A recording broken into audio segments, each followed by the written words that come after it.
సంవత్సరాల తరబడి ఎన్ని మందులు వాడినా మీ మోకాల నొప్పులు తగ్గట్లేదా? ప్రాణ పెయిన్ క్లినిక్ లో అత్యాధునిక చికిత్స. పార్వతీపురం మన్యం జిల్లాలో ఏనుగులు బీభత్సం సృష్టిస్తున్నాయి. అక్కడి ప్రజలకు కంటి మీద కునుకు లేకుండా చేస్తున్నాయి. కురుపాం ఏజెన్సీలో గెడ్డగూడ గ్రామంలో మండంగిలో ఏనుగులు చెలరేగిపోయాయి. చిన్నయ్య అనే గిరిజనుడి ఇంటిపై ఏనుగులు దాడి చేశాయి. ఏనుగులు ఇంటిపై అమాంతం దాడి చేయడంతో భయంతో కుటుంబ సభ్యులు పరుగులు తీశారు. గజరాజుల గుంపు ఇంట్లో ఉన్న ధాన్యం వస్తువులను ధ్వంసం చేశాయి. ఇల్లు పూర్తిగా ధ్వంసం అవడంతో బాధిత గిరిజన కుటుంబం రోడ్డున పడింది. జనావాసాల్లోనికి ఏనుగులు వస్తున్నప్పటికీ అధికారులు స్పందించడం లేదని గిరిజనులు వాపోతున్నారు.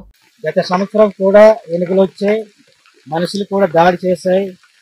మళ్ళా ఒంటరిగా ఇల్లులు కూడా మొత్తం నాశనం చేసి వెళ్ళిపోతున్నాయి సార్. మాకు ఈ ప్రభుత్వం నుంచి ఏదైనా సహకరించండి సార్.